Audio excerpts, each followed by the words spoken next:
the other rest of you. You're not even that interested. Because what's more interesting is the people I'm going to bring on. But I'm your host. I will be bringing on all the acts tonight. I'll be coming on in between. I'll be introducing them. Basically what I'm saying is if you don't like the look of me, it's going to be a long fucking night. But it's good because I'm interspersed with acts that are actually funny, so it's good.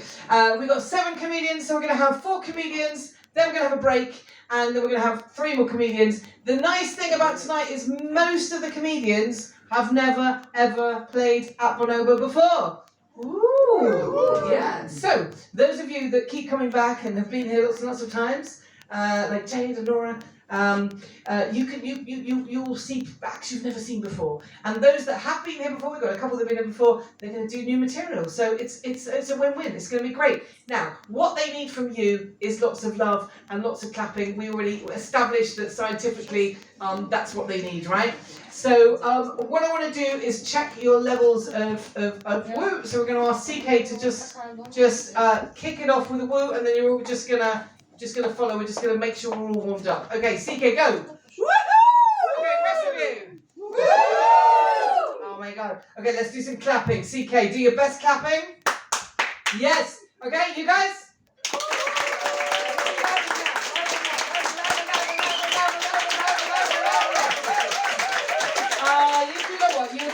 You're nailing it. You're doing it absolutely brilliant. I think I'm going to bring my first act on of the night. So are you ready for this? I'm going to introduce him. We're going to make lots of noise. You're going to make him feel very welcome. Are you ready?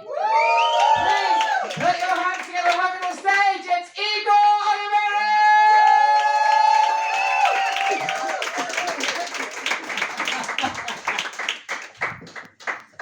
Hello. Bless you, Rachel. Please take care. We love you. Hey, how is everybody doing? All right? Very nice to meet you. My name is Igor, and you can probably tell just by looking at me that I was a very nerdy child. And if you couldn't tell, in 6 or 7 minutes you will. I was one of those kids that was like fascinated with space and things like that. So I watched Star Wars non-stop, or even when there was like news of NASA in the TV, I would love that.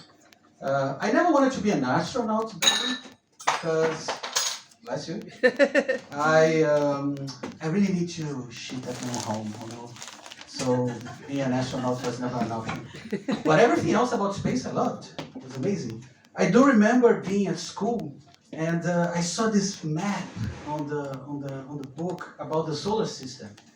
And it had like precise distances, like the distance between the Earth and the Moon and the Sun and Mars and Venus and all the other planets.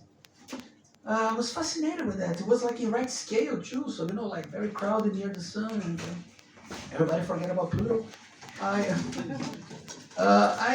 look at that and I did what any normal child would do in a situation like this, which is obsessed. Like, how the hell do they know these precise distance, teacher? And I would get in trouble. I would be grounded. The classroom would laugh, but it was a bit traumatic. Anyway, I grew up, did a lot of therapy, and one day I actually Googled, how the fuck do we know those exact distance between planets? And do you want to know? Please say yes, but otherwise I have no answer. It was like one of the longest projects in human history because it started way back with the Greeks. You know, those dudes wrapped in white sheets, like going like this. They like were looking at the shadow of the moon and how it projects in the sun. And they calculated first like relative distance. So I know that the moon is like 40 times closer to the Earth than the sun. And then other people came, other scientists, other Greek dudes. They figured out, okay, so Mars is like 30 times closer. In 1 or 2 centuries, we already knew all of the relative distances, but we never knew yet the absolute distance. What is the amount of kilometers between planets? And it was a long project, I told you, especially because right after the Greeks, if you are history buffs, you know we had this little thing called the Dark Ages. So not much scientific progress was made. The curiosity was there, but at the same time, people really loved not being burned at the stake by the Catholic Church. So we went in a few centuries of silence. But then things passed, came the Renaissance, and there was this guy who said, I can figure it out, the exact distance. We just need to make some astronomical observations during the transit of Venus. Do you guys know what is the transit of Venus? The transit of Venus, first of all, is a kick-ass name for a lesbian bar. But is also when Venus passes in front of the sun, going from it, when the moon passes in front of the sun, that's an eclipse. When Venus passes in front of the sun, that's a transit. The catch is you cannot make one observation. You must make like several observations in different places of the Earth to get a precise value. I'll explain you. So, imagine this is Venus. Everybody look, I have Venus in my hand. Imagine I am the sun, as bright as the sun. And if an observer in Amsterdam, I'm the sun, don't forget. If an observer in Amsterdam watches the transit of Venus, they're gonna see like Venus passing like this in front of the sun. But if an observer in further down somewhere in Africa watches the same transit, is gonna see something like this passing above. Why? Probably because the observer in Amsterdam was high, so you cannot trust their measurements. It's because of the way the reflect. I have no time, guys. Trust me on this one. Like the scientists will back me up on this if they want.